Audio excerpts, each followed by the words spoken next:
Buka hati ini Tuhan, untuk diisi oleh firman-Mu. Firman-Mu yang penuh kuasa sanggup mengubah hati kami pagi hari ini.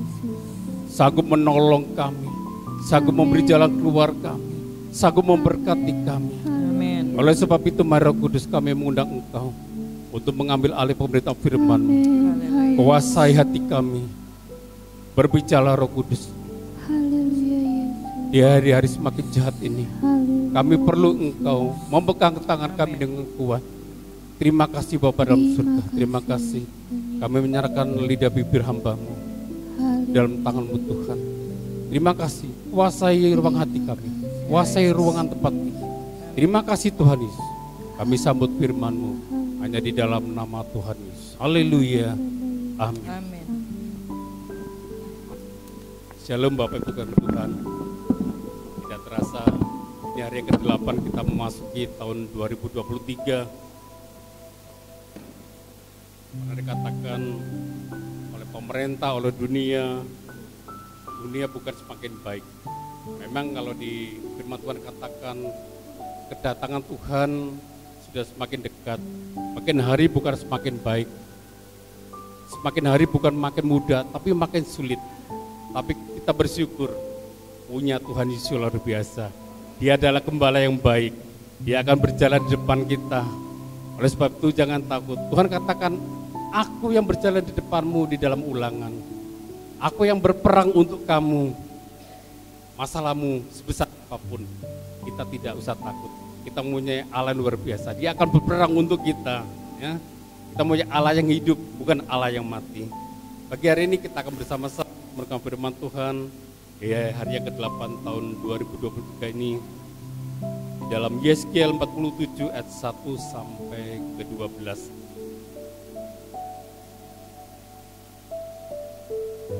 Demikian bunyi firman Tuhan.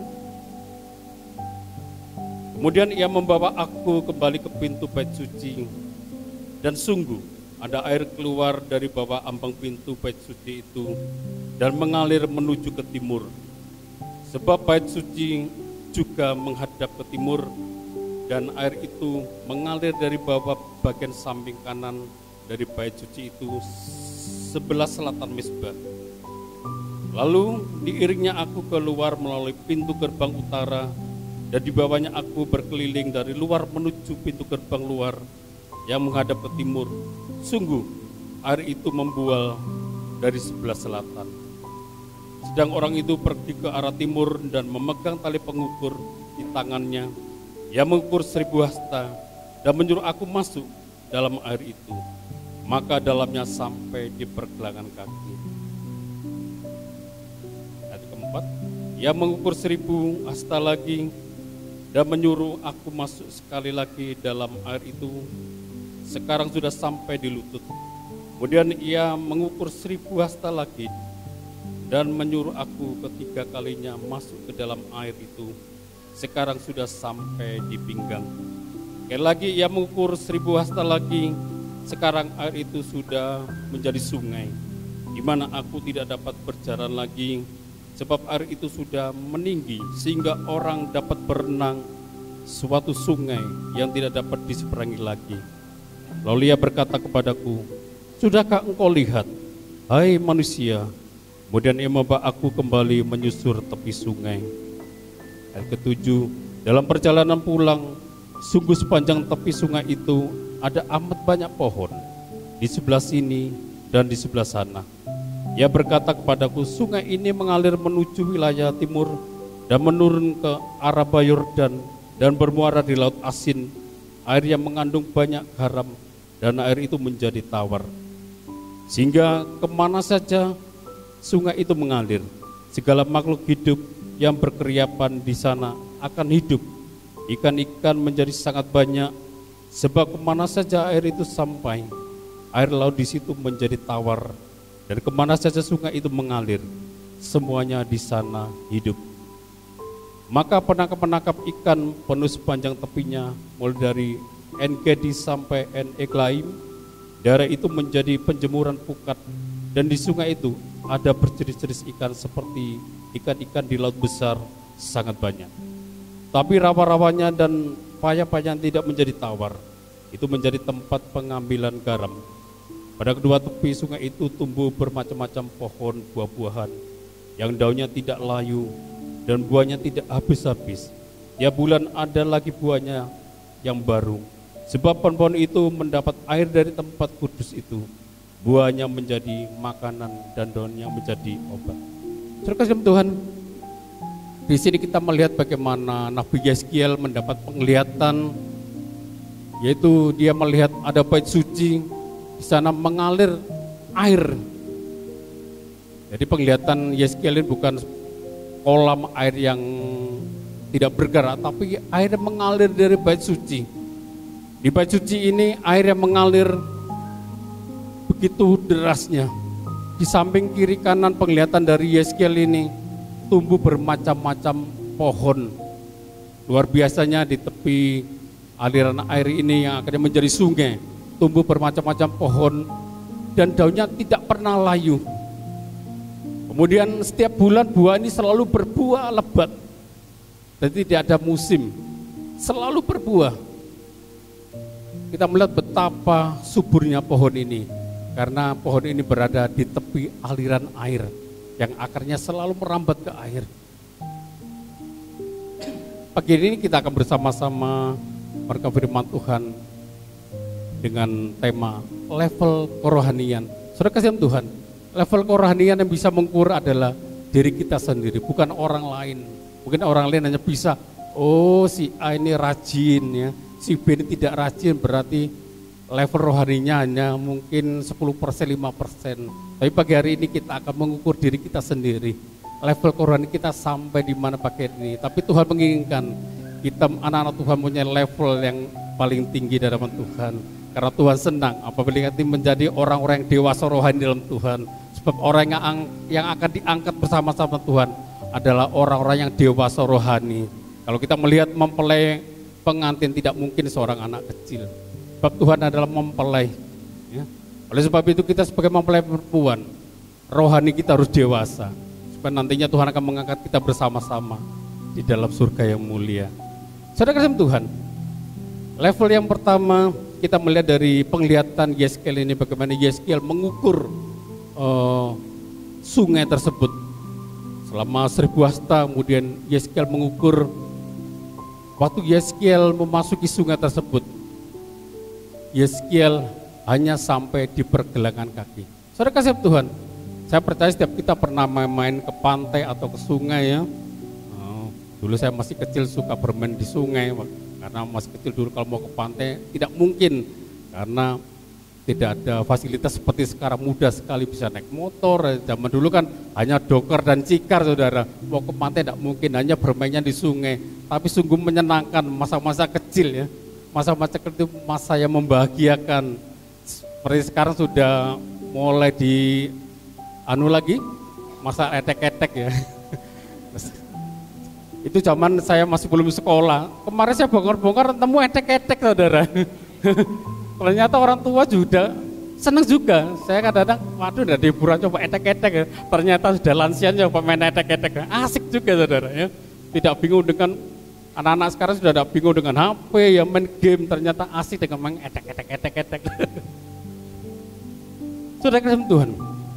Waktu saya bermain di sungai itu menyenangkan sekali. Terus terang orang tua saya tidak tahu, kalau tahu pasti marah ya, anak belum sekolah sudah main di sungai. Sungai dulu tidak seperti sekarang, sungai dulu adalah deras, ada yang dangkal, ada yang dalam. Di sini kita melihat waktu Yeskiel mengukur sungai tersebut, dia berada di pergelangan kaki. Terima kasih Tuhan. Kekristenan seseorang itu bisa diukur pertama dari pergelangan kaki. Pergelangan kaki bisa saya artikan 10% mengikut Tuhan, 90% masih mengikuti dunia. Jadi dalam level pergelangan kaki ini, kerohanian seseorang itu mudah dia terhanyut oleh dunia. Ya. Kalau hanya 10% kita sungguh pada Tuhan, ada masalah yang besar, maka kita akan mudah terseret. Kemudian Yeskiel dapat penglihatan lagi, mengukur 1000 hasta lagi sungai tersebut. Dia kemudian berjalan lagi. Kemudian Yeskiel sampai ke lutut. Nah, dan naik lagi dari pergelangan kaki, kemudian dia menyeberang lagi sungai tersebut, dia sampai di lutut. Sudah kasih Tuhan. Mengikut Tuhan dalam level kedua ini, boleh saya katakan ini 25% sungguh-sungguh ke Tuhan, 75% masih terikat dengan dunia. Dan level ini pun orang bisa mudah meninggalkan Tuhan. Karena hanya 25% mengikut Tuhan, 75% masih ikut dunia. Masalah besar, persoalan yang rumit, bisa orang meninggalkan Tuhan dalam level sampai lutut. Kemudian Yeskiel ini melangkah lagi, mengukur 1000 hasta lagi sungai tersebut. Kemudian dia sampai di pinggang. Jadi sama Tuhan, kalau kita bermain di air, mungkin di laut atau di sungai, kalau kita sudah bermain sampai di pinggang ini, kita sudah mulai 50-50, 50%. Ya. Kita bisa kembali ke darat agak kesulitan, tapi dipaksakan pun bisa kalau hanya sampai pergelangan, sampai pinggang di sini. Level ini bisa saya katakan 50% mengikut Tuhan, 50% masih dunia. Jadi ini tergantung, mungkin dari mentor seorang saudara yang bisa mengaruhi rohani, kita bisa sungguh-sungguh. Tapi apabila dari dunia yang lebih kuat mempengaruhi kehidupan kita, maka kita akan terseret ke dunia. Saudara kasih Tuhan, selanjutnya kita melihat bagaimana Yeskiel melangkah lagi, mengukur 1000 hasta. Kemudian dia sudah sampai level yang keempat. Saudara kasih Tuhan, Tuhan menginginkan posisi kerohanian kita itu pada level yang keempat. Ya, level keempat ini, klik mas. Dalam level keempat ini, Yeskiel sudah tidak bisa melangkah lagi ke darat, tidak bisa melangkah lagi ke dunia, karena dia sudah tenggelam di dalam air. Maksudnya air adalah kuasa Tuhan, kuasa Roh Kudus. Terkadang Tuhan, kalau kita sudah sampai level yang keempat ini, kita tidak berdaya, hanya bergantung, Tuhan tolong aku. Kita sering melihat dalam akhir-akhir tahun 2022 ini banyak kapal-kapal besar, kapal pesiar yang tenggelam. Ya. Kemarin bahkan ada kapal muat semen 2,5 ton, mau naik ke kapal tenggelam, banyak kecelakaan. Saudara Tuhan, kalau sudah di tengah-tengah laut, sehebat apapun seorang pandai berenang, maka orang tersebut tidak akan bisa sampai ke darat. Kalau Pak Ari, Bu Aris, keluarga pandai berenang, saya tidak tahu kalau pas di tengah laut apa bisa sampai mencapai ke darat. Kalau saya bisa berenang gaya bebas, sebebas-bebasnya, tidak ada peraturannya. Saudara. Saya kadang malu kalau ngajak istri dan anak saya berenang. Saudara. Saya hanya nonton saja, kenapa Papa tidak berenang? Menghibur diri, Papa hanya melihat saja dah, kamu berenang supaya aman. Padahal saya betulnya malu, saudara. Saya kalau berenang mungkin jarak 3 meter sudah ngos-ngosan, saudara. Gaya sebebas-bebasnya, saudara. Kalau nanti anak saya yang kecil berenang, saya malu ya, dilihat orang-orang jadi, dia Papa ngalah. Papa ngalah, dia tidak berenang, dia nunggu baju kalian. Betulnya malu, saudara ya. Kemarin kata anak saya, Pak, tak ajari renang. Waduh, di mana harga diri ini? Lalu saya ngajak, ayo berenang, dileskan ya. Wah, anak saya yang pertama, kedua takut dengan air, saudara. Takut dengan air sama mamanya sampai ditelep-telepkan ini, saudara ya. Takut air dia, sampai trauma. Pernah dileskan sampai 2 kali sesi, saudara. Masih tidak bisa berenang. Waduh, putus asa. Dalam hati saya, yang saya sendiri tidak pintar-pintar berenang ya. Lah itu namanya orang tua ya. Karena menang dalam uang ya kan. Menang karena sebagai orang tua. Paksa harus bisa kamu ya. Padahal papanya tidak ada entos, saudara ya.